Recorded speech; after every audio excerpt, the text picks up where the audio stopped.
I think I've got about 5 words out of Ed so far. I'm trying to do the Wordle. Are you kidding me? You texted me, you up, question mark, and then I texted back, eggplant emoji, squirt emoji, donut emoji. Yeah, I obviously French Canadian. Oh, except you don't know how to pronounce Gilles Villeneuve. Sorry, Gilles Villeneuve. Yo, yo, yo, hello, g'day, salam, which is hello in Azerbaijani for anyone interested. The official language of Azerbaijan, of which was the official home of the weekend's Grand Prix just gone. Dignitaries aside, welcome back, all you wonderful idiots, to another episode of Idiots of F1. I'm your host, Ollie, probably the most ill-equipped one given my struggles with pronunciations, facts, and ability to stay neutral, but here we are. And here with me, part of the furniture now, is your resident F1 expert, obviously, Ev.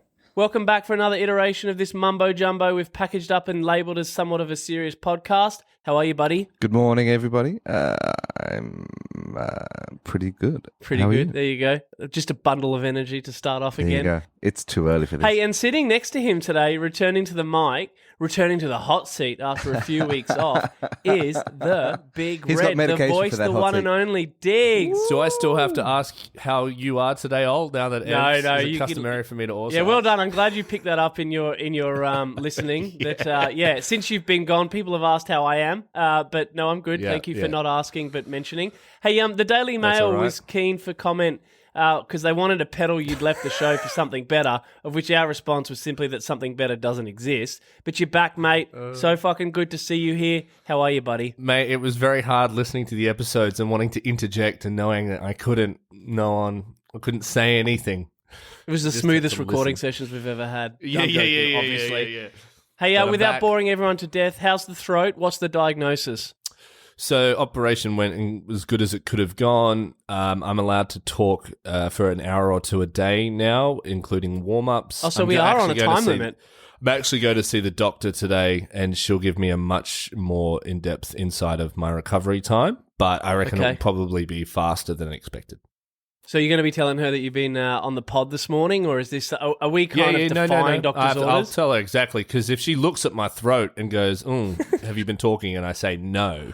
She's going, Like, do you know who I am? It's not recovering like that, is it? Most importantly, how's Nat, your better half? No doubt upset you can now talk back and tell her when she's wrong. Yeah, she loves that. She's also, I'm off for 6 weeks, so after a few weeks of not talking much, I'm then going to disappear. So Well, speaking of, you're about to jump on a plane and fucking off this afternoon overseas, aren't you? I am. Can you just do a quick shout out to the cities that you'll be on tour in case anyone in our ever-growing global audience wants to pop along? So Where are you performing? As far as public shows, we are doing the Ascot races in England on Friday. Ooh. very We're good. in the the village area, so like the pleb party area, and then we're not doing another. The scum area of like the horse race that the Queen goes to.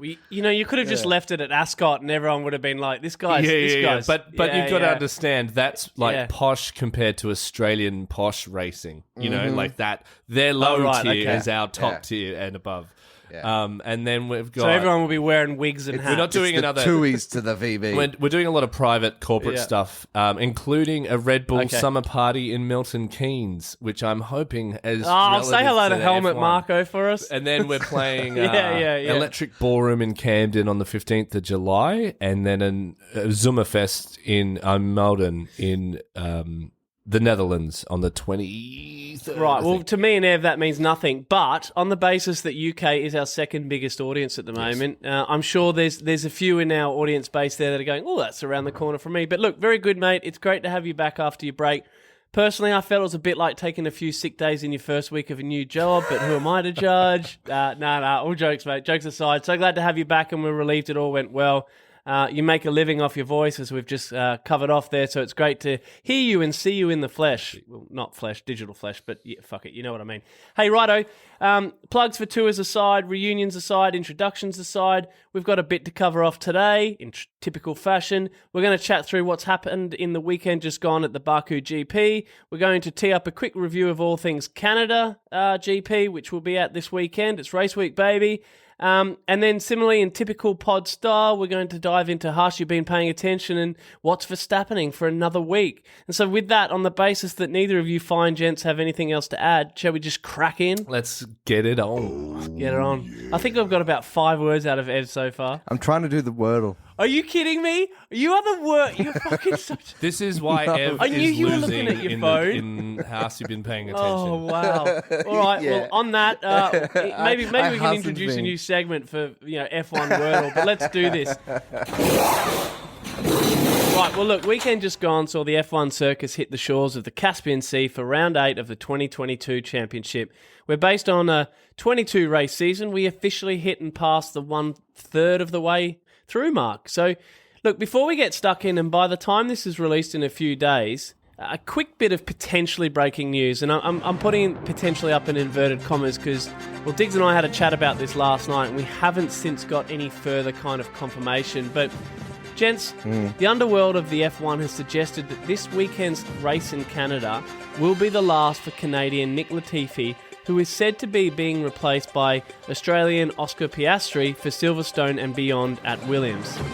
Now, again, we'll dive into results and everything in a second, but what are your thoughts just on that, boys? Are your nipples as hard as mine at the thought of two Aussies on the grid at the same time? Well, no, it's not. It's hard because I don't want to see Until they another take each other Aussie out, at the probably. back of the pack, to be honest. Yeah. But it's also a Twitter post. So does that make it gospel, or who are these people? How do they know that's what's happening? It is a bit strange. Normally this stuff kind of bubbles along like we've seen with Ricardo, with all this contract talk. Yeah. So it's a bit strange that this has come out of nowhere. I thought it was weird that he would be going to Williams because he's the Alpine reserve driver, but I guess that doesn't mean anything. Also, Latifi's... He's a paid driver, and so he would have paid for the season. So how is he going to get half his money back, and then the team's going to recoup that money from Piastri? Maybe it's a contract thing. Maybe something in his contract that will release him for not performing at all. Like maybe he's just missed all his KPIs and they're allowed to, release him 6 months earlier. Yeah, he hasn't done. He's done nothing. Nothing. But my question is, Latifi's the millionaire kid, right? So Piastri would need to have that money with him. Does he have that money? This is what No we were way. talking about, Well, though, right? And again, we don't know definitively the bank balances and P&Ls of all these teams, but it feels like we're kind of in somewhat of a different age now where you've got cost caps and maybe you don't need as much money from the drivers. F1 is commercially in its strongest position ever, and I'm sure Williams will see the runoff of that. We may not see Lavazza coffee or whatever it is that Latifi's dad brings to the sponsorship circle, but again, I think, Williams with Albon and wanting to keep him... We spoke about this at great length, so please jump into last week's pod if you want to hear us take a gamble on who's going where contract talks. We did, however, never suggest that Piastri was going to Williams, so, don't take us too seriously. But, I don't know. Maybe he doesn't need to bring the money anymore. Maybe there's enough commercial upside in a new driver, fresh hope, great lineup for Williams. Anyways, we don't have to get into it now, but... Well, last thing I'll say, if I'm Piastri... I would only go to Williams if it's really clear that Alonso's not going anywhere from Alpine. Otherwise, I would just be like, no thanks, I'll wait 6 months. I'll want to race in a half-decent car. Ev is adamant that Alonso is not going, and actually we'll cover off He's driving Alonso. well. Why would you? Oh, and He seems to be good. I'll make a note. I'll tip my cap to Ev when we talk through race results because he made a few comments last week and he's really put me in my place. So I think actually, yeah, You're welcome. yeah, absolutely, mate. And it's nice because sometimes I love being wrong by you because then it iterates and elevates the fact or my, I guess, refound belief that you are supposed to be the expert on this show and know your shit. So hey, but look, honestly, obviously, whilst on the Aussies. Rumours also have it that the son of MotoGP Australian legend Mick Doohan, so Jack Doohan, who's running around in F2, is also due to get a practice session in an F1 car, apparently with Alpine later this year. So you throw Danny Rick moving back into the points. Well, yeah, you throw Danny Rick and moving back into the points on the weekend, and to be honest with you, it's an Aussie F1 orgy, baby. So get around that. Yeah. Right, leaving that there for now. Australian F1. And turning our attention back to the Baku GP, back to Baku. For those who had tuned in to our episode last week, I think it's fair to say that we were pretty excited about it and we were up and about for it. Historically, it's proven to be quite a dramatic event where many drivers are often caught napping on some of the, those really gruesome corners and tight streets, if and when they aren't 100% on and focused. In fact, I'd actually love to see the damage bill over at Short History. But gents, before we get into the results, and I'll ask that you hold off revealing any more specifics, as we'll tuck into them in a second, but for the first time this season, and I must say, I often feel as if I'm the optimistic one that tries to avoid too much negativity aimed at actual races, as I feel it's our duty to convince people to tune in. But well, and maybe it's because I'm just a bit moody this week, but I found the weekend's race to be, well, quite ajabourging. Yeah. How'd you like that, Ev? I thought I'd just introduce my pronunciations of Azerbaijan and replace it with boring. Look, to me, it came and went. The race wasn't eventful. Well, look, yeah, it came and went, and obviously with a few important moments that had an impact that we will cover off in the next little bit, it mostly just passed me by, which admittedly was in stark contrast to what happened in qualifying the day before, which felt like, I guess, the more exciting and racy iterations yet. Ev, you text me, I want to say last week during Monaco, or not long after it, something along the lines of you hating on the reality that we were somewhat witnessing an unfolding season in which the championship was somewhat being defined by reliability issues, car design and performance failings, rather than that of good, hard racing and skill.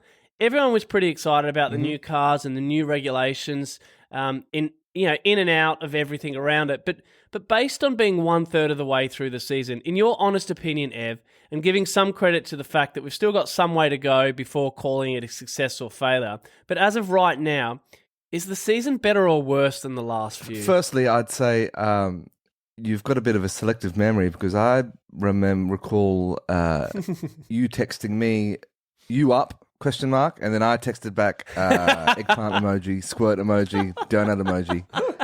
And then we started to talk about the fundamentals of Formula One. And then you got really hard. Yeah. I forget what the question was. Did you think this year's more boring than last year? Last season was only good because of Max and Lewis. Yep. Nobody else was really doing anything. Fair enough. Because Perez didn't have a handle on his car. Ferrari was still, in third place comfortably. Yep. So it's better this year that we've got, Ferrari seem to be dominating qualifying, whereas Red Bull are dominating the races. Yep. Great that's point. interesting. Red Bull, it's weird how when the season, well, it's not weird. It's when the season started and Red Bull had their quadruple DNFs over 2 races or whatever it was, and loved that. Everybody was writing them off. Every journalist wanting to write clickbait articles, were instantly writing them off. We pulled them up on it. It's like a 23 race season. They're like, after after the first race, they're like, "Here comes Ferrari. This is Ferrari." Yeah. And now Ferrari have had 2 races in a row where they've either screwed up or their cars have exploded, and everybody's writing off Ferrari. Look, I get it. Your point is really good. And I guess maybe I'm Thank you. I'm specifically just getting a bit frustrated with the weekend. But yeah. we've just got 2. Like, have we not just swapped Ferrari with Mercedes? Or are you saying that you're confident and that your reflection upon the full season to date is that, look, we may still have only 2 teams leading for the championship, but in the midfield it's tighter and better racing than it's ever been. Is that a fair statement? Yeah, I think that's fair. Alpine are really inconsistent, but when they're good, they're really good. I think it's just a bit frustrating. I want, for Mercedes and Ferrari to bounce back, they need to spend money. And that's money that they may not have in the budget cap, and then you'd say... they've made it clear they don't. Yeah, I mean... that's what on the other hand, you say, well, it's fair because Red Bull don't have those problems and they don't deserve to be helped pegged back. So what about you then, Digz? Did you like the race? I mean, looking more specifically at the race and taking on Ed's perspective that maybe I'm just a bit too angry at the race or whatever. But did you feel the same as me, or am I just kind of a bit off? I found it less exciting than I hoped for, but when I was keeping an eye on Mercedes and McLaren, which kept my interest quite high. But if you're looking at the top of the field, once Ferrari was gone, the race was over. And fair point. Unfortunately, Perez wasn't close enough to Max to make that exciting. So for me, it was watching Hamilton come through the pack and watching. Well, don't give away the results just yet, because that's. I'm sure people hang on for us to reveal. Mercedes kept me invested, basically. And weirdly enough, the timing of the race was the best timing it's ever been for us in Australia. It was on at like 8:30, 9 o'clock, but. Yeah, maybe it was just me. Maybe I was just not in the great. But I kind of think Azerbaijan usually gives this idea we're going to have a big crash. There's going to be some big moments like last year. Yeah, but also yeah. last year was really exciting. So I think I think we had like 6 red flags in qualifying for last year or something like that. Two tyres blew out. Stroll and Max blew out. Yeah. And watching this race, you're like, oh, that could happen again. Everyone's pushing these tyres, but then nothing happened. Really so hot, maybe we built that expectation. Not even a safety car, just a virtual safety car. Look, without beating around the bush, let's chat results. It was a massive weekend for Red Bull, a real statement to say, hey, you idiots of F1, remember how you claim that we don't give a shit about the Constructors' Championship and only focus on one driver and one car? Well, you can get fucked because we currently lead it by 80 points and as of this moment look unbeatable. And if that was your mate, Helmut Marko, throwing that at me, Ev, I'd have to step back and say, yeah, fair call, mate. You're right. You guys look like something else at the moment, but you're still a cunt. Jokes aside, though, for the third time in 5 races, Red Bull posted another 1-2 finish with their 5th race win in a row.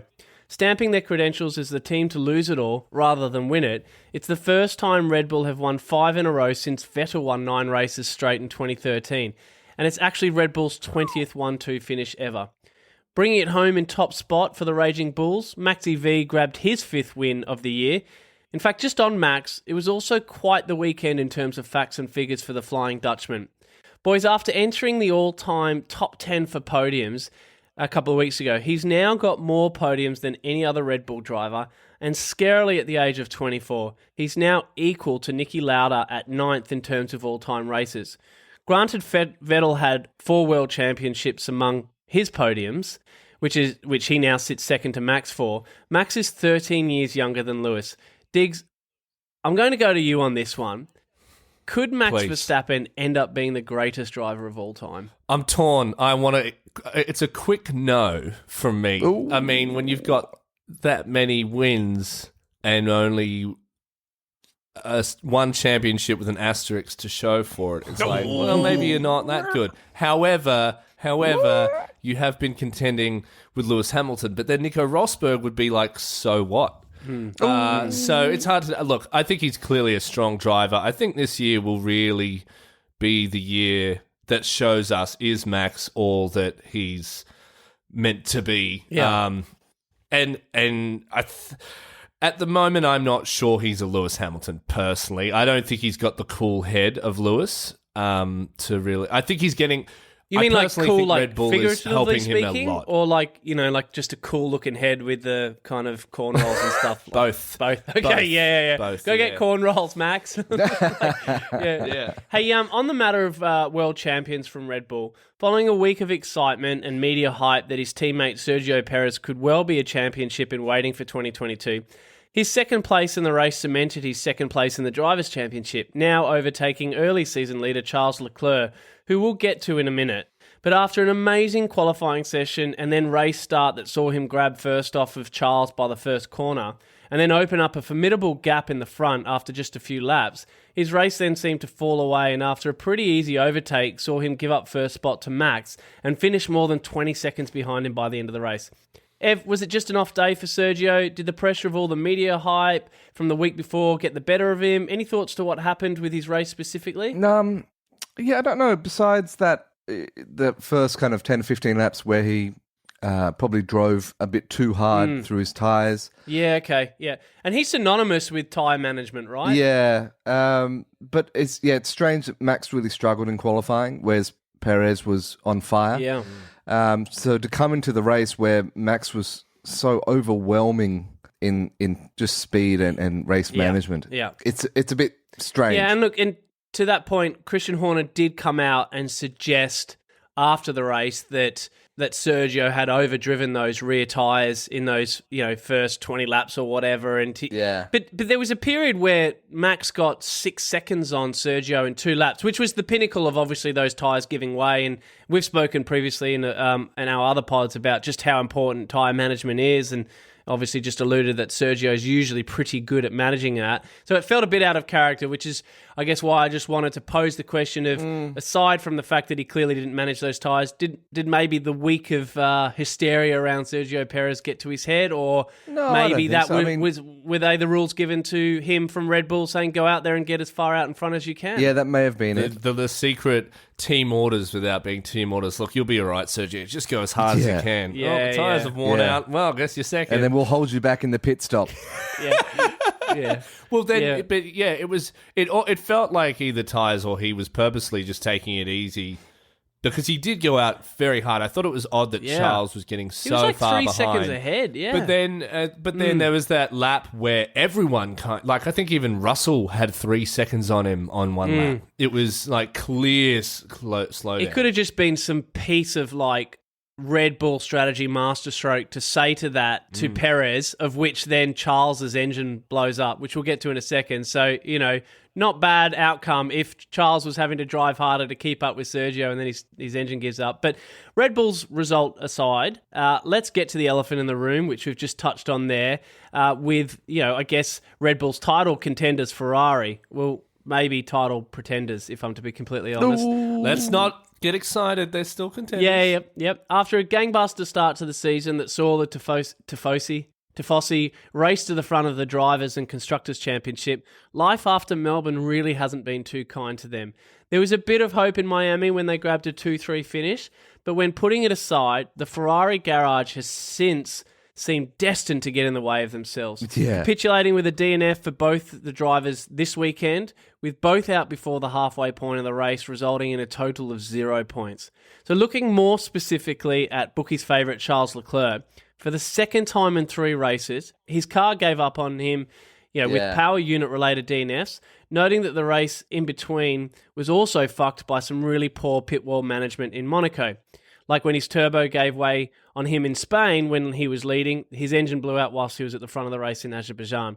Ev, you said some time ago that F1 is Ferrari and Ferrari is F1, insinuating just how important that this brand is to the F1.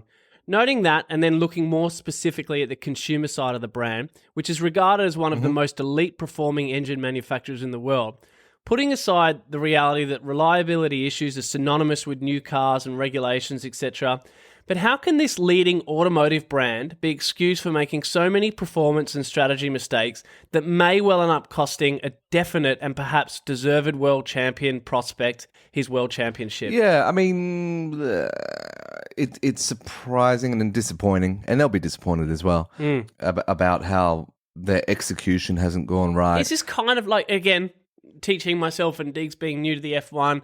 I think back to the days of Ferrari and Schumacher, and again, it's only by kind of osmosis that I know what happened there.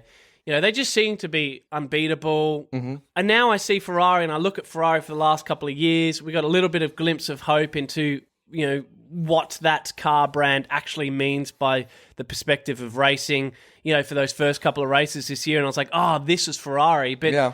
I guess other than that, everything else has just indicated that it's a team that seems to really struggle.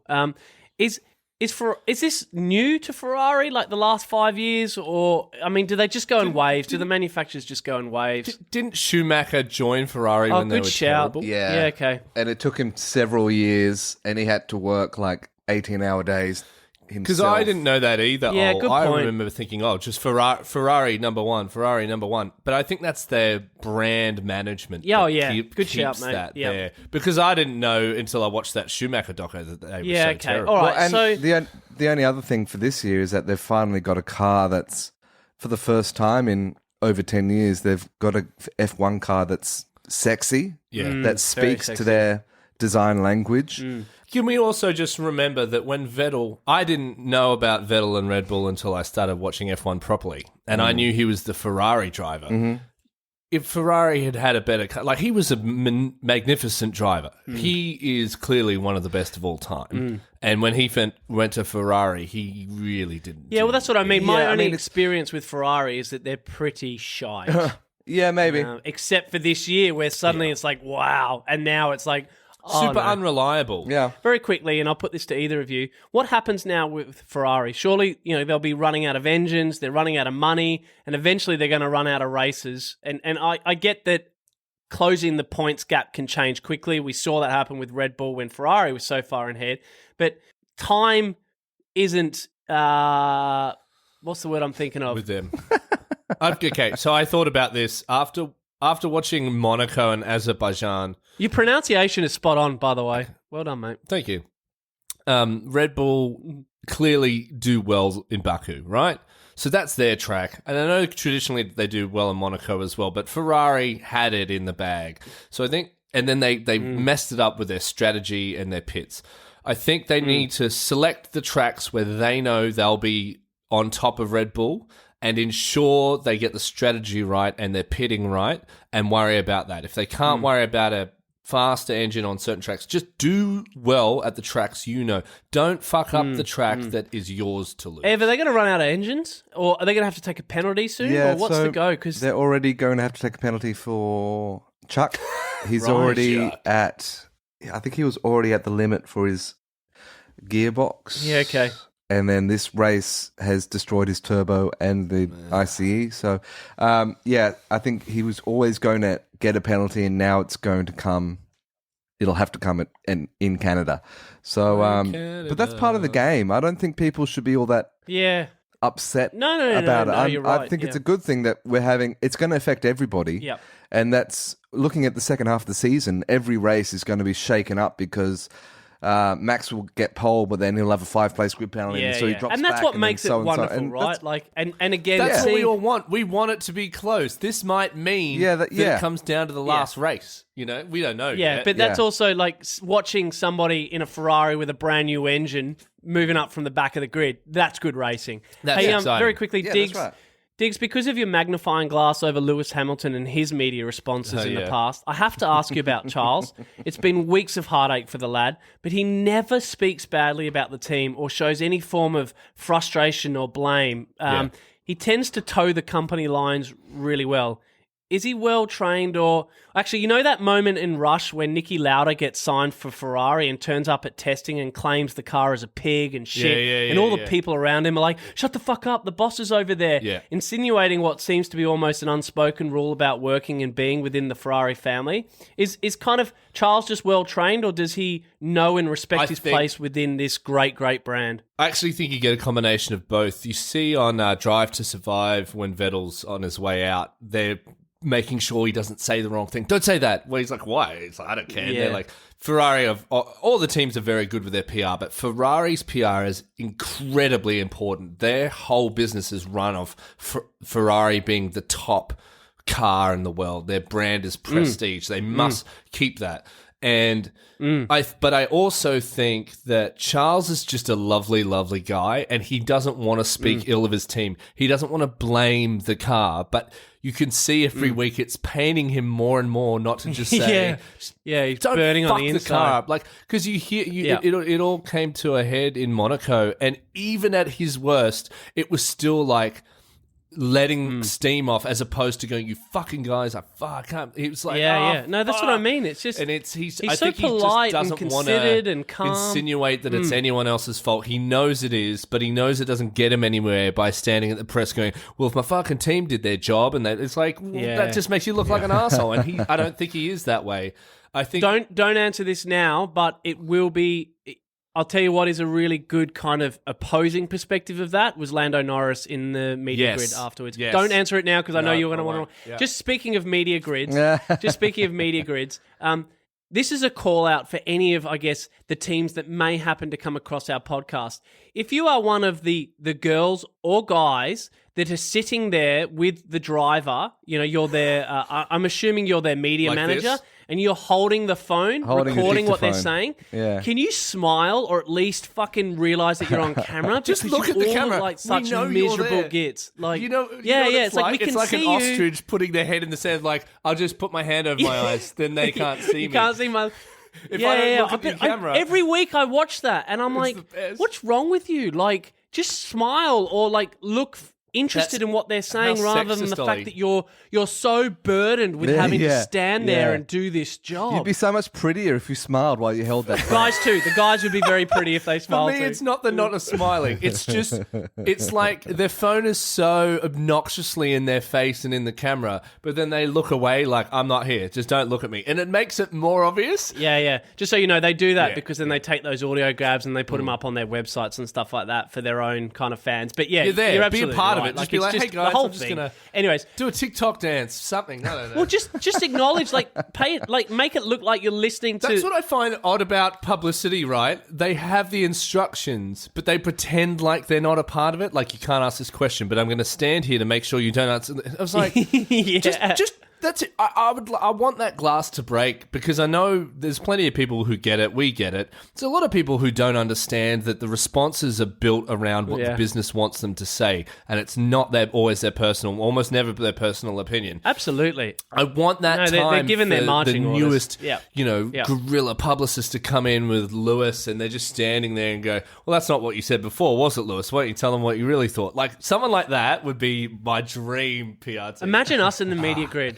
I want us to be in the media grid because we would literally be like, oh, that's interesting that you say that because it's a complete contradiction to what you said last week. Care to comment? Yeah. Right, well, back to non-DNF results. Rounding out the podium was Mr. I'm always at the right place at the right time, George Russell, resent that who again comment. continued his run as the only driver to finish top 5 in every race, grabbing his 3rd podium for the year. I feel like we get to George's result every week, and I can't say anything but the same thing. Mr. Consistent, clearly maximising everything he can get out of that car that puts him in a position to always capitalise on any bad luck for the drivers in front of him, driving better than Lewis. But look, in doing so, it has allowed him to now sit 4th on the Drivers' Championship, and scarily, he's only 17 points behind Charles Leclerc. And similarly, due to his constant bag of decent points, Mercedes are crazily within a few arms reach of Ferrari's 2nd spot on the Constructors' Championship. I mean, what the fuck? Digz, you must be a very happy but satisfied man in acknowledging his ability to do what you said he would do at the beginning of this season. Look, I am a happy man, but let's not forget that the results this weekend were inflated due to the incompetency of a lot of Ferrari engines. But in saying that, I mean, I don't think he was just in the right place at the right time. He drove very well. He drove very fast. He made no complaints. I don't know. His car can't be that much better than Lewis's. I think he's just, as we say, he's very consistent, and it's unusual for him to make mistakes. Now, unfortunately, he said at the start of the race, we're not getting past 5th. Our car's not fast enough. But we should be where we are. Yeah, he did. And he showed that. He's like, this is how fast our car is. This is how well I can race it. And I did. And then 2 Ferraris dropped out, so he gets bumped up to 3rd. He did exactly what he said he was going to do. I think he knows, he's very confident in his ability and knows exactly what he can get out of the car and does so. Well, if anything, the Mercedes garage has showed the reliability of that car because they have, I think they're the only one kind of in the top 3 or 4 constructors whose car hasn't retired. Call me out if I'm wrong on that. I don't think they've had a DNF. No, they haven't had a crash or anything. And to your point and kind of adding to that, but to also George's credit, he did come out after the race and kind of say that they can't keep relying on the luck to do what they're doing, particularly for podiums. Well, look, the reality is they need to fix that fucking car because it was atrocious on the weekend with all its bouncing. What both he and Lewis, who grabbed 4th in the race, are doing with that car, given its performance issues, is unbelievable. After Barcelona, the Mercedes team came out and claimed that they'd addressed the porpoising and knew exactly what the issue was, but the weekend appeared to be anything but addressed. In fact, it was so much worse. Now, granted, it doesn't look like the porpoising we saw earlier in the season, which was more like a wave motion. I think, obviously, to that, that idea of a dolphin or a porpoise kind of breaking through the waves. This week, it looked like just this bang, bang, bang, like a fucking jackhammer bouncing, That's what it looked like on the weekend. Ev, I've got 2 questions for you. Question number 1, help us understand what happened on the weekend. And question number 2, is it time we called Mercedes and put a pin in them for the season and their genuine ability to compete for race wins? Right. So what happened? Is the same thing that happened at Monaco for them, and it's the same thing that will happen for them in Canada this week.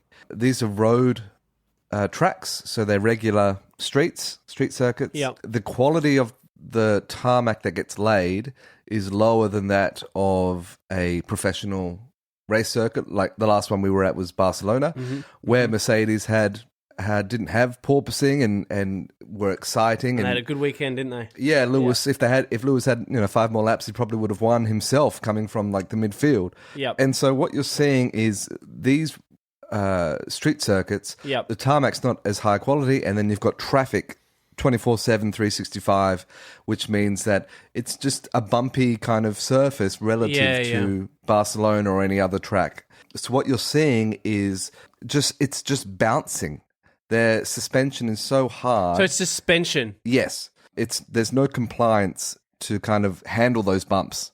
So that's why it's going up and down and bouncing and bouncing. Yeah, yeah. And if you're doing that at 300 kilometers an hour for a 2 kilometer back straight, it's pretty horrendous. Yep. And that will happen again this week in Canada because it's the same type of a track. So when do they pull the pin? Like, I mean, is this the end of Mercedes? Are we when do we rule them out? Because correct me if I'm wrong, but there will be other street circuits for the rest of this year, or are they all jammed into the first half of the season? No, there's a couple more, and then you've got other tracks like Austria, even though Austria's got a relatively short back straight because it's the shortest track on the calendar.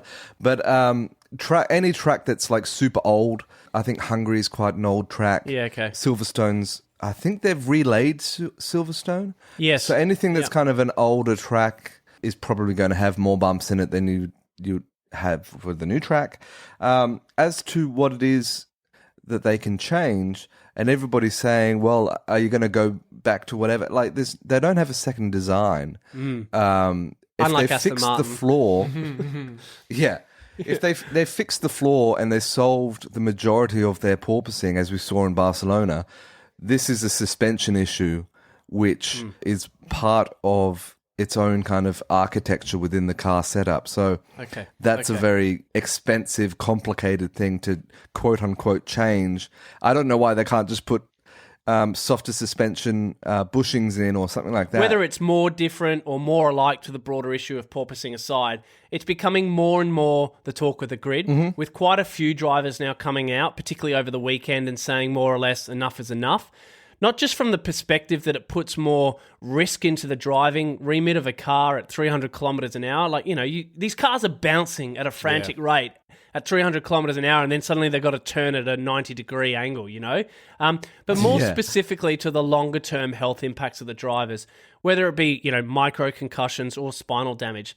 Ev, there's been talk about the possibility of the FIA needing to intervene here. Could they do something like mandate a minimum ride height so as to remove this bouncing or porpoising altogether, whilst ensuring that all the cars stay somewhat competitive? I wouldn't have thought so.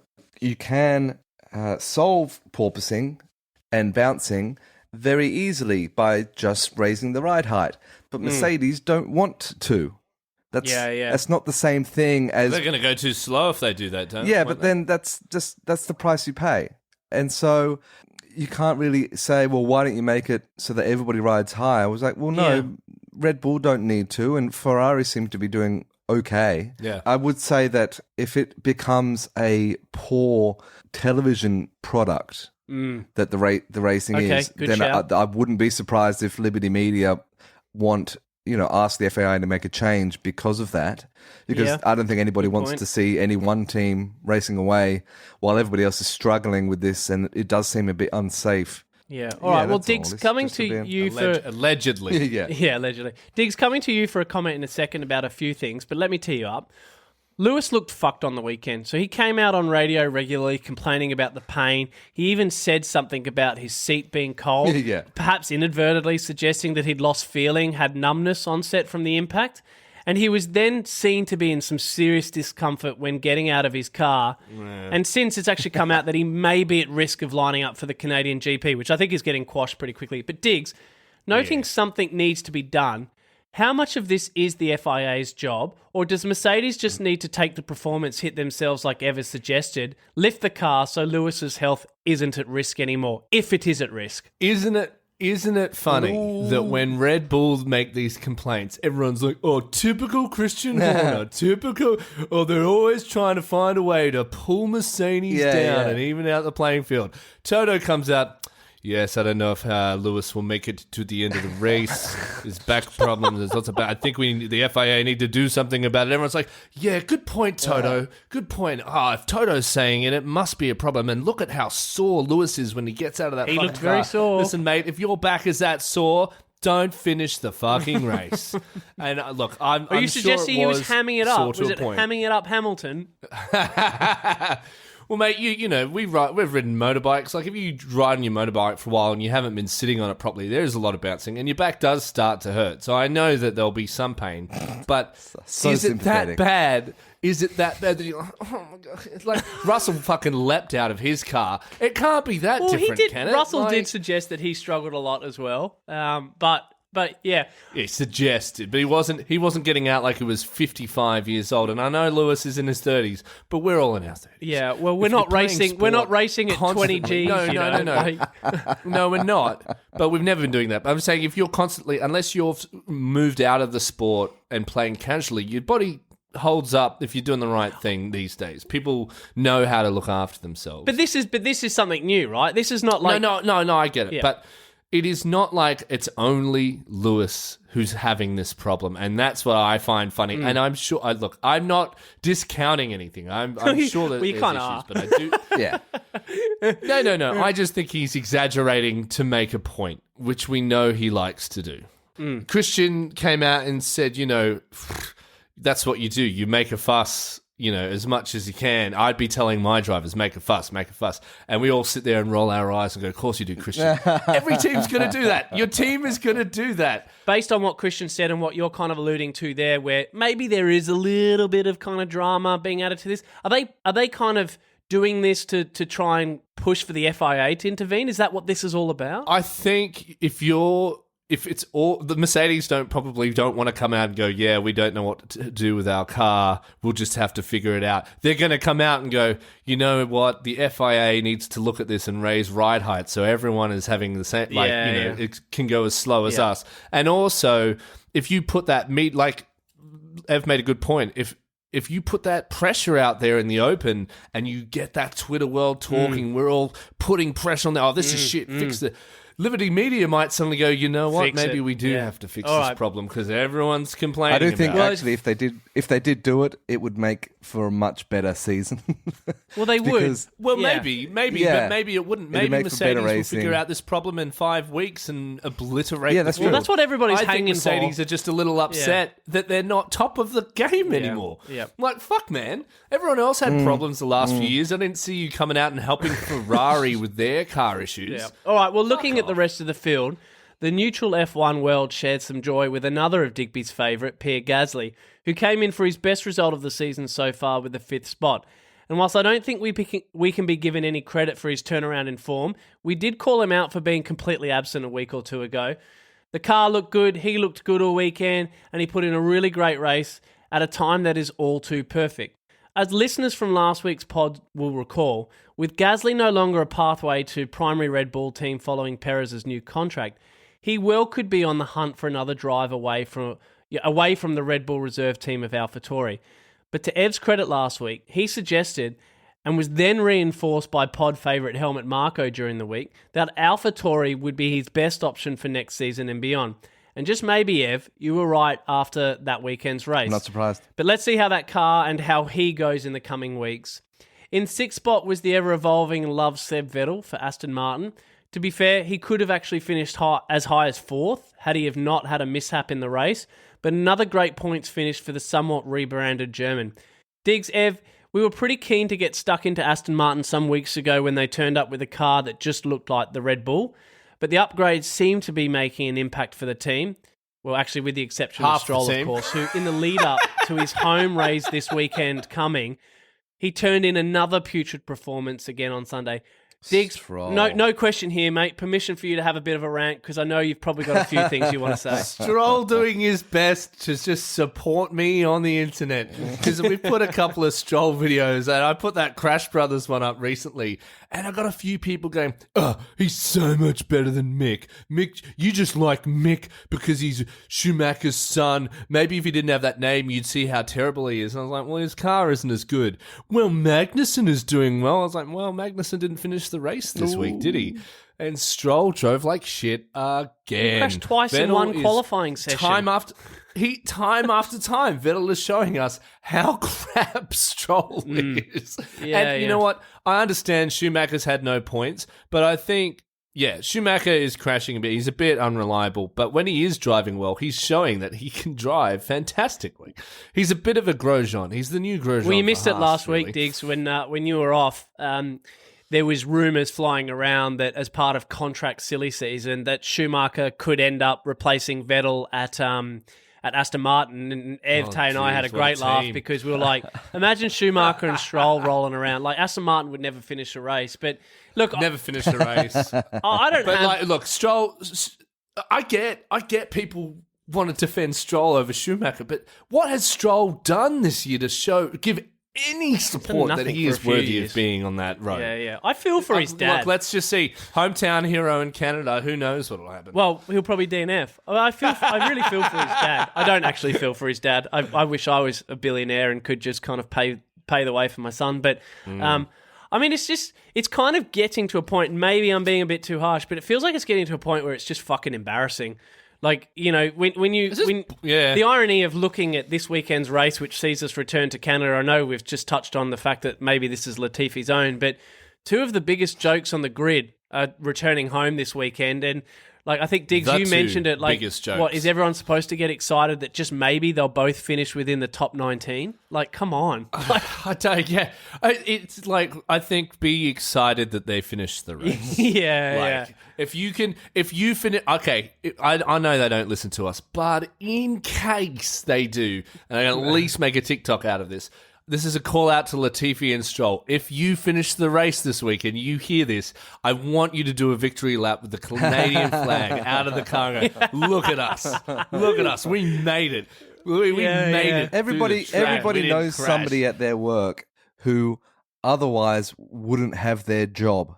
Who, like, day in, day out. If that were me, I would have been Nepotism with a fired. capital N. And yet this guy still, and then gets promoted, and all. Like, you just think, how this is happening? Yeah. That's what I said about Schumacher. It's like Schumacher crashes a couple of times. You're going to go, son. Latifi crashes every week. Well, we need him around for a little longer. Maybe he'll do better. Wow. Stroll, same thing. All right, well, there you go, team. I think it's the way Stroll crashes too. Sorry, last thing. Schumacher crashes because he hits a bump and he's going real fast and he slides off the track. Yeah. Stroll seems to like aggressively pull his car over to the side into someone else or into the barrier. Like he's just not doesn't know what's happening. All right, well, there you go. I'm glad I let you get your steam out. Like your doctor's going to be really annoyed at you because you've definitely extended your voice there with having a bit of a rant. But it was worth it. Hey, rounding out the rest of the top 10, we had Alpine's Alonso, who officially became the F1's longest-serving driver on the weekend, put in another solid effort, with his teammate also grabbing a point for the Frenchies in 10th spot. Correct me if I'm wrong quickly, gents, but I think Alpine was the fastest car in the trap on the weekend. Did I hear that right? Yeah. So, again, some really interesting... And I made mention... In fact, let's go back to... giving some and marking some respect for Ev. So last week he also suggested that Alpine would hold on to Alonso, and I'm actually starting to think he's 100% right. He continues to deliver. In fact, he's getting better weekly with that car.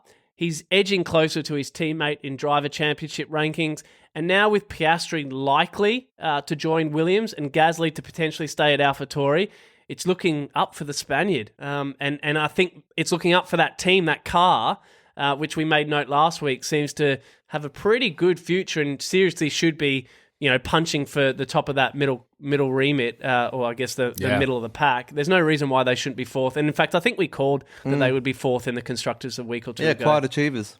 Yeah, they are. Yep. I mean, let's not forget a few years ago, Renault were best of the rest. Yeah, and you are right, and I forget that because they were the best. We forget Because they did so badly. Because when Danny joined them, they got shit real fast. He should never have left. And I just then want to go on record and say he should never have left. Yeah, I don't. But hindsight's a wonderful thing, isn't it? But I remember watching Drive to Survive and go, why would you go to Renault? Yeah. I think at the time there was a lot of talk that he might go to Ferrari because of his Italian roots, and that would make for a good brand. Yeah. The good synergy there. And then it just didn't happen, and apparently his team were blindsided by, as the rest of the as the rest of the paddock were, that they chose to go with Leclerc after only one He season. did have a very good season. Though. Yeah, but it was all like, I think he was... Are you serious, Ev? Could he have ended up at... Wow. I mean, just quietly, I do like the idea of kind of trying to attach that narrative to his Italian heritage. And it's like, and now we're going to cross to Danny's parents. Oh, g'day, how you fucking going? You know, like, oh, no, forget that. Paddock. Forget that. Send him to Renault. Yeah. Send him to Renault.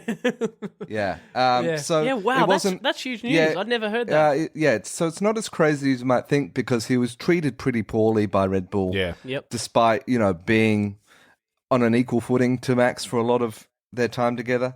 And So that would have been him and Vettel again. Yeah. Yeah, okay. All right, anyways, great story. That's really fascinating. Last but not least, setting aside 10th spot, who went to Ocon, as mentioned. 8th and 9th surprisingly went to the papaya drivers of McLaren. And I say surprisingly because after a pretty dreadful qualifying outing that saw both drivers bow out at Q2, admitted from them that they were also, if not the slowest car on the track in the straights, they still both managed to grab some points. And excitingly, as mentioned earlier for Aussie fans, it saw Danny Ric bounce back to some extent into the points and beat his teammate for the first time this year. With all the contention around his future, the commentary around his demeanour, of which, to be fair, we've been a big part of discussing too, it was great to see a small bounce back from the Honey Badger. But I have to, and I want to talk about it for a few minutes. It came with some contention, and one I'm keen to get your guys' thoughts on. We saw the return of team orders on the weekend for McLaren, and how such things tend to play out over live TV. In the first half of the race, Danny Ric had some serious pace and seemed to be pressing on an opportunity to get himself well up into the points. But in sitting behind Lando, he was told to back off and hold his distance. Now, granted, this treatment was then returned to Lando later on in the race. It did leave me a little bit confused. So, one week we've got McLaren suggesting that Daniel isn't performing, particularly when compared to his teammate. And then the next, we've got them telling him not to pass or try to pass his teammate. Now, I get that they don't want to cause unnecessary accidents, but Ev, why didn't McLaren let Danny pass Lando then and there? Wasn't there a car ahead of them as well? It was probably Alonso, I'm guessing. I think it was Alonso, yeah. Yeah, I don't know if anybody actually overtook. No, neither of them. Yeah, ironically... No. Hamilton Oh, yeah, overtook Hamilton Ocon. did, but I think that was the only overtake of an Alpine during the race. Anyone I just because saw. of how fast they were. But that was the justification that Danny's engineer, team manager came across and said, "Oh, we're giving Lando the chance to get past Alonso, and if he doesn't, then we'll let you pass." But it didn't eventuate until pitting. Yeah, I think they wasted Danny's tyres for that. It was clear that he was performing very well. He could have gone past Lando. Probably could have got. If anyone can get past Alonso, it probably was Ricciardo. Yeah. Apparently, leading up to this race in between Monaco and now, instead of going home. Apparently, Ricciardo went to the factory and spent every day in the simulator himself. Good on him. Putting in the hard yards to better understand the car, and apparently... Well, you would after the week. Just on that, I love that Digby says good on him when Lewis will say the same, and Digby oh, fuck off, Lewis. No. You know what the difference was? Danny didn't say that's what he was going to do, and he just went and did it. Lewis said that he'd be in there tomorrow, and he was a little late, wasn't he? Is he even in the factory yet? All right, well, look, going back to McLaren. He went and got acupuncture first. Back to McLaren and flipping that on its end. At the end of the race, we heard Lando somewhat frustrated with not being allowed to then pass Danny, suggesting to his team that when they reminded him that they did the same when Danny wanted to pass him, that it was somehow different. Was that Norris's ego just kicking in? Digz, is Lando all about doing what's best for the team when he's winning only? Or was this just a moment of ego fragility at play and nothing more to read into? In fairness, he is the team, but he also thinks he's the team. McLando. And that's my issue. It was you could see he had to say, well, we did... Danny did do me a favour. Bit different though, wasn't it? It was go fuck yourself, mate. What's the point? If you say that and then that discounts anything you've just said. Immediate contradiction. It's like you want you want people to know, like, I'm still better than him, though. Like, it's a bit different, but I'll give him this one. What are you I'll give him upset this about? one. Like, you finished, 8th and 9th, so you wanted to finish 8th. 7th and Like, 8th. you were never going to get Alonso. Like, what's the point of all of this? Like, And Danny was going so much faster than him when they wouldn't let him pass, and then he just had to back off. That's what annoyed me. Now I get Lando was on his tail, but he wasn't pushing as quick as Danny had been earlier. Yeah. And I was like, oh, sorry, we should let you pass, Lando, for those extra few points because you're clearly challenging for the drivers' and kudos to McLaren for not doing that. I thought they managed the whole thing really well. Yeah, I think that was I had good. to laugh though because I thought they were gonna make him pass. Well, though, and I thought Lando was going to do it and defy team orders. Yeah, Because in the last straight, he pulled out behind him, and I thought, don't you dare! Because I like Lando. Yeah. But Maybe he did, and he still couldn't get past him. No, he would have flown by him. But just quickly, you guys glazed over it. But Digz, you kind of called out that Lando is the team, and I yelled out McLando instead of McLaren. You purposely all ignored it. No, I liked it. Yeah. Maybe we should I new heard t-shirts. it. It just wasn't McLando. particularly interesting. But yeah, It was clever. New Fuck you, t-shirt Evan. idea. McLando. Yeah, McLando. And it's him with his big mouth open with Danny Ricciardo. Oh, I like it. There you go. New inside. T-shirt coming soon. Hey, there you have it, team. Your top Along with the 10 Crash in Brothers. perfect storytelling fashion that whilst looks to be just a case of revealing race position results, covers a huge amount of other stuff. Social, political, off-track, all intertwined. Read the rest of the grid. Well, we had 5 cars that didn't finish, and amongst those that did, most were unremarkable and not worth your time in digesting. Just Google it. And so with that, it's time to move on. And by now, you should know what's coming because you've paid attention to how this pod works, simply because nothing matters more than paying attention. Yeah, here we go. And with that unexpected and completely unplanned segue, here we are, ladies and gents, this week's highly anticipated and gawked at Haas You Being Paying Attention. Our pod's very own Battle of the Wits, our very own quiz that will see 2 idiots battle each other out all season, where the eventual loser will donate $500 to a charity of the winner's choice. We're 11 episodes in, and the score stands at Digby on 7, Ev on 4. Now, Diggs, before you took some time off, that score count was 7-2. Sure was. In your absence, pod reserve driver Tay stepped in to take on Ev, and in what were 2 very gallant efforts, he fell short of the line just in both efforts. I think the first week was like the highest score ever on the show. First week, I was very proud of him. He did get a lot He did right. amazingly, yeah. And Ev may have just had a little bit of radio assistance, maybe, but we'll leave that one. And then Tay shot himself in the foot I last know, week. he could have had it Fucking too, hell. yeah. I know he's listening to this now and going, oh, that could have been me, but It's all right, Tay. I was not disappointed with your performance. I'm pretty sure I would have lost both of them. I didn't know Caspian Sea. yeah, that was really impressive. And he was so quick. I had to look up how to spell that for TikTok. So All right, well, now Ev has the momentum and form. The most important question now is whether Ev, our resident F1 expert, has found his mojo and will hunt down the rest of those points. Ev, Digz seems to have figured you out before he went off on his pseudo holiday from the pod. How are you feeling now he's back? Are you confident that you're going to kick on, or are you a bit worried again? Oh, I'm a bit worried, I got to say. I feel like Yeah, after okay. the last 2 rounds, I'm a little worried because I did find them very tough. Yeah, well, to be fair, So I don't know how much I This is the classic Christian Horner saying, "Oh, I think the Ferraris are the fastest," and then Ferrari like, "Oh, I think the Red Bulls are the fastest." Like, Yeah. This is Lewis going, "Oh, yeah, I've been really struggling this week. I'm not feeling great. and then he like, I'll do my best. There's a lot ahead of me while I sit at pole position. I really don't know how well I'll do today." Ev, I tend to agree with you about this kind of being Christian Horner coming out and saying that, but I can guarantee you Christian Horner wasn't sitting doing a fucking Wordle at the start of this podcast, so I actually am very worried about you.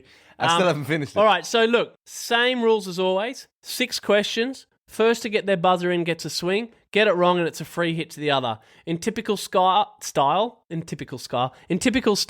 the first 3 questions we'll cover off will be topics surrounding Baku, and the rest will be more or less around Canada. Right, so Digz, as a welcome return, test that voice out, baby, and give us your buzzer. my back. Yeah, well done. All right, Ev, and this never ceases to amaze me, or to be honest with you, disappoint me. I actually think it's the only thing you're actually asked to do at any point with regards to this podcast and everything around it. But put me out of my misery, mate, and give me your buzzer. Don't fight him, Sergio. I love it. That's brilliant. Well done. All right, here we go. Question 1. There are 2 parts to this question, so either hold out to hear it all or jump in and only get half of it. During the weekend's race in Baku, a driver was shown a black and orange flag. Don't fight him, What- Sergio. It means that you have to come in and repair your car Yep, before you can rejoin the race. that's it. You jumped in halfway through the question, so you can either take it, you can run, roll the dice here and guess what the rest of that question was going to be for another half point, or take your half point. Yuki Tsunoda. Ah, yes, Evan! Damn it! I was gonna give that Oh, answer. well done, my boy. Yeah, that is. Oh, all right. He's alive, ladies and gentlemen, and he's absolutely right. The rest of that question was, and who did they flag that? Who did they show that flag? You to? gave him too much time to think about the second half. Yeah. I was Well- waiting for it to be thrown to me. Look, I just, I'm all about equality here. But yeah, absolutely. It means that there's a mechanical issue and the driver must return to the pits. It was I shown love to that they Tsunoda. just gaffer taped it. And tape up the tail of their car. Yeah. And then they got him out there before the FIA came down. Yeah, well, for anyone that missed it, what had happened was Tsunoda had opened up his DRS and only half of it had opened up, and so they pitted Snapped. him because he was shown the flag, and they just wrapped the whole thing up in gaffer tape. And in fact, there's some really wonderful memes going around. So, all right, there you go. That was brilliant. Question 2, 1-0 to Ev. Max Verstappen has now had more podiums than any other Red Bull driver at 24 years of age. How many times has he stepped up onto the celebration stand I'm a in his bat. 148? Yes. I'll give it to the 40. closest 10. 40. Wrong. Don't fight him, Sergio. What you got, Ev? Is it 64? I'm going to give that to you because it's 66. So, I yeah, knew it was there. yeah. I did say that I'd give I'll it to the take it. closest 10. So I'll take your that's- pity. No. Yeah, so as we mentioned earlier, he's overtaken Seb Vettel. And again, scarily for F1 fans, whether or not you're a Max fan or a neutral, again, he's really starting to kind of rally up that ladder of F1 drivers in all fixtures. And also, did you guys know, just speaking of Red Bull, one of last week's questions asked for the top 5 constructors based on races entered. Well, Red Bull obviously didn't feature on that list behind the likes of Ferrari, Williams, McLaren and Lotus. But the win on the weekend took Red Bull as a constructors into the top 5 of all-time wins as a constructor. Wow. So, Good for On them. them. yeah, it's pretty impressive. Right, next question. A very easy one by way of, straight to the point. Who grabbed the fastest lap in the weekend's race? I'm a bat. Oh, what you got, Digz? Perez. Oh, well done, mate. Oh, here we go. We're alive. 2-1. 3 questions to go. Right, swinging our attention to Canada for question 4. For 1 point each, name the top 3 winners of this track in its entire history. I'm a bat. What you got? Lewis Hamilton. Yeah, that's is one. he in there? That's Yeah, one. Yep. Yep. Schumacher. That's 2. And And You know this. Come on. I know Vettel. you know this. wrong. Diggs, I'll give you. Rosberg. Ev, I'll give you a swing. Alonso. No, Alonso. wrong Oh, 2. is it? Wrong 2. No. What? Yeah. So Get just fucked. quickly doing the math, it's 3-2 to Diggs. But Hamilton and Schumacher both have 7 race wins each in Canada. But I thought this was interesting. I thought you might have got it because of the connection. But Nelson Piquet actually is 3rd, and he's had 3 wins in Canada. How come he got a point each for those and I only got a half a point for my 2 parts? because he said before the question That's you right. get a Yeah, point yeah, I each, did- so I it did was say worth it. jumping Yeah. in. There's no I knew method to Hamilton. this and just madness. guessing. I'll be honest. I knew Hamilton was there. I wasn't sure about Schumacher. Well, it's good. I mean, that's the best thing about this Stroll quiz and is you can Latifi may have been there. I wasn't sure. Yeah, well, so on the current grid, because you mentioned Alonso, aside from Hamilton, Vettel has had 2 wins. Ricciardo has had 1, which was actually his first ever win in F1, and Alonso with 1. And actually, the last time we raced here in 2019, F1 fans may recall at the end of the race when Vettel took the number 1 post and put it in front of his car after he received a 5-second that. penalty, which saw him lose the race to Lewis by about 3 seconds. So there you go. So Vettel, no, he still wouldn't have been in the top 3. So either way, you don't get that point, Diggs. Right, 3-2. Question 5. Excitingly for Canadians, this weekend we'll see Canadian heroes Latifi and Stroll hit the track, as we've already alluded to. I actually don't think any Canadian will be too excited, to be honest. But on Canadian F1 drivers, And for a point for each driver mentioned, name as many other Canadian F1 drivers. Don't fight him, Sergio. What you got? What you got, I Ev? forgot what my buzzer was. Jacques Villeneuve. That's the Yes. only one I know. Yes? Yeah. That's one. Yeah, suck it. Nelson Piquet. Nelson Piquet Um, is not No. Canadian. Boo. Wrong. God, you could have got... It's 3-3. You could have had so many more then. Yeah, I'm Obviously, still going. and I'm still... Why No, don't- you why got it don't- wrong. why- You got it what do wrong. you That's mean? it. You're not allowed anymore. you know that once you get it wrong, you're out. That's not the rules of the That's game. exactly how it's always That's worked. exactly how it's always worked. Diggs, I choose your to swing, disagree. mate. You got any? I mean, you Mate, gave away I that need- you said that was the only one you knew, but if you Yeah, got any, yeah, yeah. Is there another Villeneuve? I don't know. Gilles Villeneuve or Gilles Yep. Villeneuve? Is that how Don't you give him pronounce that. it? He Either doesn't way? know what it is. God, what's his name? Gilles Villeneuve is how I'm No, gonna pronounce that's it. not. You got to pronounce it He correctly. can have for it. He Christ's gets sake. it. He does Oh get no! it. Do you know the only reason I know that is because you told me about the Canadian thing I had to look up. Wall of this week. Champions. Well The done. Wall of Champions. It's the only reason I saw their names. I had no idea. I thought they were French. Well, yeah, French Canadian. So that is how I knew that. Well, you're Yeah, right. Obviously French Canadian. Oh, but I'm except you just don't know how to saying, pronounce Gilles Villeneuve. Oh, sorry, Gilles. Well, also, guys, the Villeneuve. track is called Circuit Gilles Villeneuve, so the clue There is you in go. the name of the Yeah. fucking track. Say what you just, said. That's just for also a bit why of, I figured it Gilles existed. a bit of trivia. So Gil. there have actually been 15 Canadian drivers. And obviously, the most iconic would be exactly who we're just talking about, and I'm too scared to pronounce it, Gilles Villeneuve. He was actually killed in qualifying in 1982. He never won a Formula One driver's title, and he only won 6 races, but he's actually held as one of the best racers to ever compete in sport. And then the other most recognised would be who Ev mentioned, Jacques, who he drove for about 10 years, and he won the championship in 97. He did. Yeah, and there was Gilles Villeneuve's brother, Jacques Villeneuve Sr., but he barely raced and he was shit. And then there's a whole bunch of other people that I've never heard of. So it is 4-3 to Digby. Question 6. Oh, yeah. Potentially last question if Digby gets it. Boo. Listening up. Continuing with our often relevant geography-themed questions, which city in Canada is the race hosted? Oh, my back. What you got? Montreal. Oh, he's done it. He's come back and he's won it. Ev, I thought for sure you would get that one, particularly because he looked distracted. No, I keep forgetting what my buzzer is. You idiot. Oh, there you have it, ladies and gentlemen. Somehow, it's like returning from the dead. Here he is. He's given up 2 points in his absence, but he's come back. He's put his foot down, and he now leads the Idiots of F1 Championship 8-4. Well done, Diggs. Hard effort, Ev. Great effort, though. Great race. Okay, for the sake of our adoring fans hanging off the edge of their seats, begging for leading insight and understanding of what to expect of upcoming races, let's chat all things Canadian GP, and undoubtedly get it all wrong, particularly when we jump to Ollie's odds in a minute to obnoxiously cast a point of view of who will win and why. As we've mentioned a few times today, this weekend we'll see the F1 return to Canada for the first time in a few years, after, just like Digby, a bit of a hiatus. In what's been a fairly staple part of the F1 calendar for many years, we get to return to North America, but to the satisfaction of traditional F1 fans, without all the Americana tackiness and awkwardness. In fact, I think I may be hung and quartered for even alluding to there being any connection between Canada and America. I've made many a mistake when asking if someone's American to only be told that they're Canadian. But back to the racetrack, by all accounts, the fast, low downforce circuit is one of the drivers' favourites. That said, it's quite a stop-start track with lots of heavy braking, chicanes, and the famous hairpin towards the end of the track.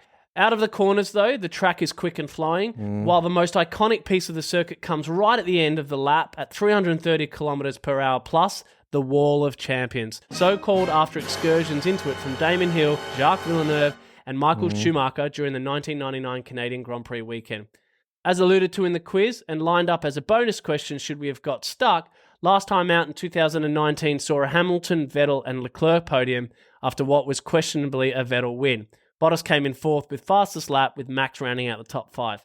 Ev, based on the bio I've provided there, the history of the results, the structure and setup of the track, noting the current form of Red Bull, the ever-growing reliability questions of Ferrari, and this somewhat week-by-week war of attrition by Mercedes, what are your thoughts to what we can expect from the teams and racing this weekend? I think that we can see.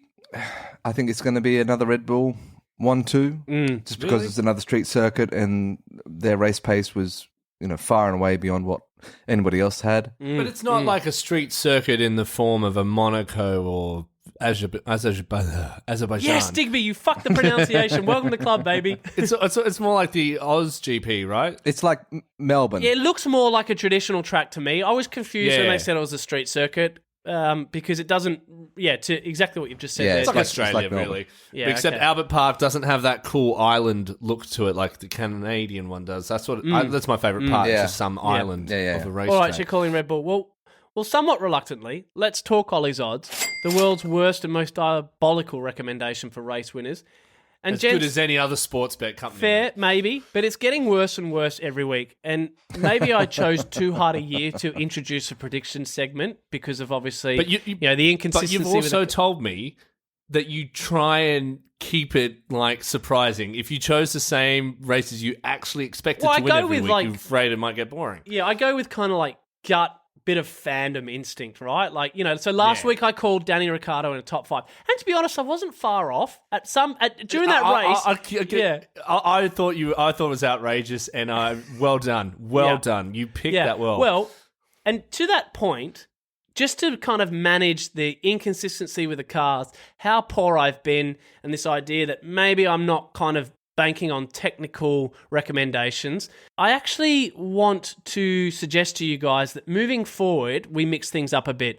So I want to spread the load of idiocy.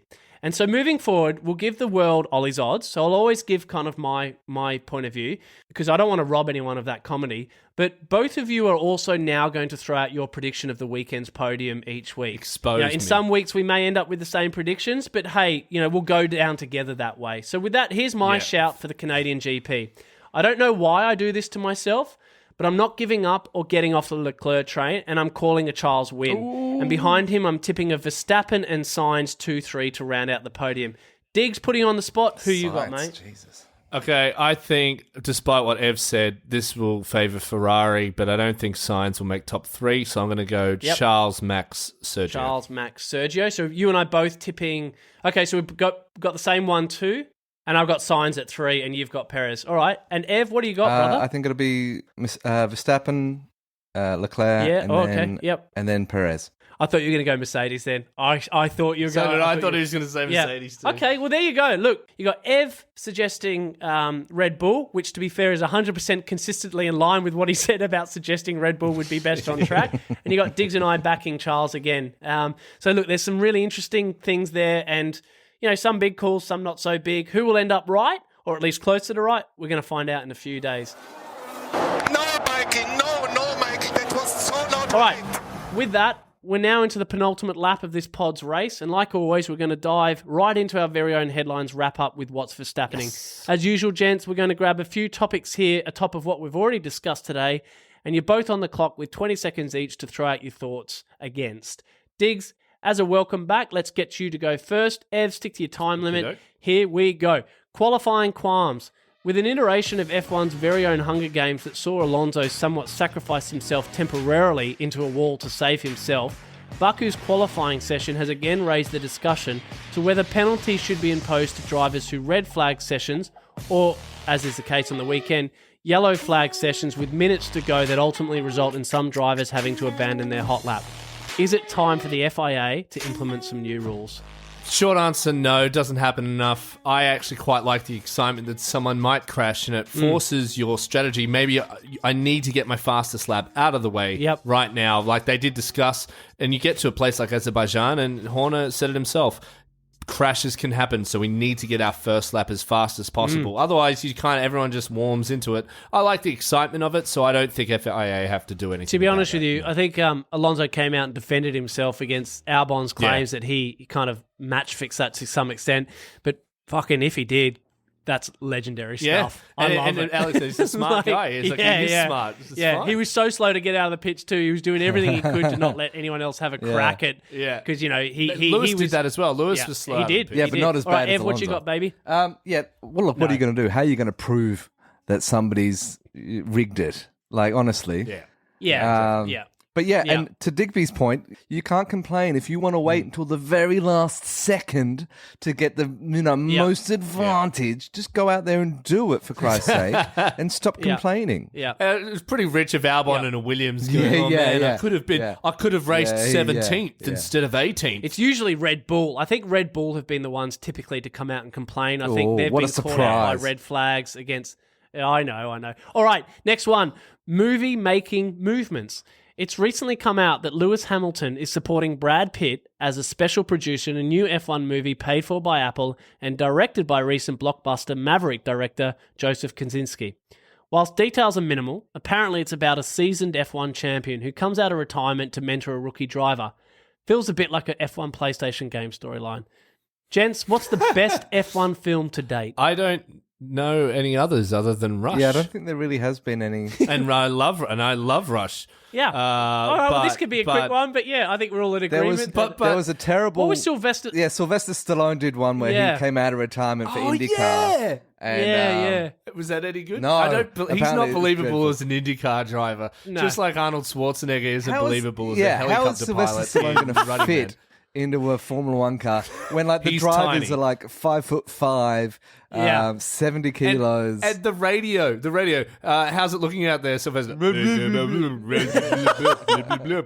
Okay, I think he's coming in. Are you coming into box? Oh, okay, you just keep driving. It wasn't a F1 movie, but Tom Cruise did that. I think it was NASCAR one Days with of Nicole Thunder. Kidman. That was Days of good. Thunder. It's basically Yeah. Top Gun in a car. Yeah. Guy crashes, right. loses his confidence, and it takes the love of a beautiful woman to get him through to the end. And Yeah. he goes inside instead of outside. It's actually really Oh, there you go. fun film. Your movie memories are phenomenal, Diggs. All right, well, look, maybe we What a don't have skill. to dissect that one, but interesting move by Lewis Hamilton, I must say. Apparently, it came because that Loves to be a someone was rock star, introduced to that guy. Lewis, and he offered up an opportunity. And anyways, I think, big publisher behind it in Apple, obviously a big director. I think they've got a couple of other really good people involved. Brad Pitt's obviously a phenomenal actor. Could this Love that be guy. the F1's first ever Golden Globe movie? Who knows? Let's wait and see. Because I love Liberty Rush. Media hope so.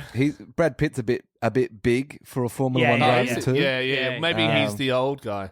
Yeah, he is. Yeah, He's no, I'm playing the sure old he is, guy. but like Maybe he's he's still the too Robert big. Duvall to the Tom Cruise. I'm going to call I it see, here. yeah. I'm going to call it here. What's going to happen? He's going to come back and He's mentor. the Toto Wolff in the movie. He's going to come back and mentor the rookie. The rookie's going to have a crash, and Brad Pitt's going to step in and win the championship for him, or some shit Just like that. like- Yeah, like Maverick. Top Gun. Just Spoiler like- alert. Yeah, there you go. Yeah, just like Top Gun. All right, next one. Driver shit talk. Just before the race on the weekend, we saw Ferrari's Charles Leclerc jump out of his car and rush to the bathroom, whilst the Sky F1 team added commentary around it.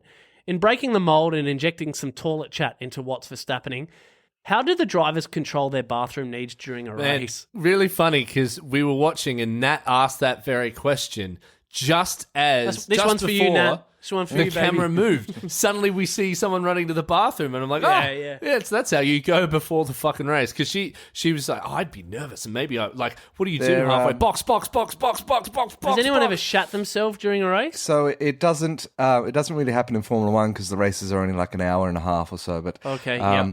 it does certainly happen in endurance racing and like Like Le Mans? Like Le Mans. Yeah, like Le Mans and Le Mans. and other like touring car endurance races. The simple answer is you go when you need to go, and Just you, go, man. and you But sit do the in guys take ammonium tablets or something? Because they smash their coffee and kind of high energy. Yeah, probably coffee somewhat. surely makes you want to take a shit. Well, I just think about Bottas. Anyways, we're talking movies and now we're talking shit breaks. So this is the best iteration of what's Verstappening. No, you just go in your seat and then you get out of your clean it up. seat and Oh, you're not engineer- joking. No, this is not a joke. I wish I were. It's What? It's, So a driver will just piss himself if he needs to go. yeah. in Le Mans, yeah. And so, yeah, well, that's not the worst part. The worst part is that you, as the teammate, have to jump into that same seat, and you don't get to like complain or anything. It's just You don't wash it down. Yeah. yeah, because that Le Mans It's actually 24 quite funny. hours Actually, long. let's full circle this. Lewis came out, as I mentioned earlier, and said that something felt cold during his race. I wonder if he just pissed himself. All right. Anyways, leave that one there. There you somewhat go. of a more serious issue. And again, I don't have any detail around this, so maybe you guys do, but I guess we'll see. Next topic is some rainbow stickers. We've made a purposeful effort to call out the climate impact hypocrisy of the F1 and the potential lip service given to other core social issues at play. Following the weekend, we've also now got rainbow logos on the Mercedes to mark Pride Month. With such a large soapbox to carry and get across important messages, it's obviously a good thing to shine a light, but does such initiatives need to go much deeper? Are there more policies, more education, or speaking of Pride Month, if Mercedes are happy to stick a rainbow sticker on, are they willing to boycott races? Well, okay, I find this kind of thing often is very skin deep, and this is why I don't like it. I don't care what color your logo is. Show me what you're doing behind the scenes. And again, to call out, we don't know if Mercedes is doing more. Rainbow you think that poor, someone in that LGBT community, right? They're at home, they're feeling terrible, they're feeling isolated, feeling lonely, and the F1 comes on and they see that logo and they're like, oh my God, I feel so much better now. I know it's a bigger thing, but I would rather see, that's what I've been so impressed with Seb Vettel. He's been doing things without just saying, oh, here's a new logo. It feels like he takes a stand a little more. To your point, Digz, what something like that does is provide a really good talking point, but at no point, and maybe I missed it, but for instance, if you're going to use the F1 as the soapbox to get up and spark conversation, I didn't then hear about Sky Sports really talk about anything to do with policy around don't. Pride Month but that's what I mean. So what's the point of the sticker? And again, I don't follow Mercedes on socials. Maybe there was a whole bunch of stuff. Maybe they got some really good policies. But I didn't see anything. Same as lots of companies. This is what heaps of companies do. Let's join in and be a part. Because if you don't do that, you look like the bad guy. And I feel it's more saving face and actually doing some substantial work to improve. Imagine if they actually, they know that they can't compete at all. And so, they should have, you could have just boycotted Abu Dhabi, because you're not, or Saudi Arabia, because you know you're not going to compete. But imagine what, and so you could have made such a big stink about it. But imagine what a statement that would make. Imagine fuck your rainbow sticker. Why don't you just not race in one of the Middle Eastern races? Imagine that. Imagine the impact. Imagine the conversation. Imagine, globally the media jumping behind and carrying the message to why Mercedes have done that. Make a movie out of that. Make a movie out of that. Love it. All right, last one. Right. Where's Rosberg? Oh, my mate. Initially, it didn't dawn on me, but from crossing for commentary from his home in the earlier races, and then when at Monaco, positioned down at the wharf for interviews, it's since come out that apparently Rosberg can't come into races because he's not vaccinated. Question, boys. Is his input worth the trouble for Sky? I think so. I never used to like Rosberg, and I've really warmed to him this year. I find his insight fantastic, and it does make for a lot of fun social chat every time he manages to squeeze in that, when I beat Lewis. When I was world champion. He always manages to do it in a way that kind of works. And you're like, that makes sense. Don't worry, mate. No one's going to forget you. Just chill the fuck out. He's so bland and deliberately inoffensive. All right, well, gents, that's it. That's a wrap. Wave that flag, baby, for another episode. Digz, great to have you back, mate, and looking forward to having you joining us from, will you be somewhere in the UK for all things Canadian GP? Have a safe and successful trip. Spread the gospel globally, and by all means, make sure you idiot responsibly. Yes, I'm going to turn that into a verb now. Like a broken record, as always, in signing off with some lasting comments, please do remember, if you've had a giggle, learned something new, generally just enjoyed the chat, please do rate us on the likes of Spotify and Apple, etc., with maximum stars. Give us a review, a positive one ideally, with some lovely comments. Share the pod with your mates and enemies, and by all means, get in touch. We appreciate the wonderful feedback, comments, interaction. It goes a long way to convincing other idiots out there that we're worth a listen. If you haven't already, also give us a follow on the socials. As mentioned, we'll be back again next week to review all things Canadian GP and chat through everything that's Verstappening in the world of F1 since. Until then, as always, you idiots, we are your idiots in racing. See you next time. Bye. Bye. Hey, the music.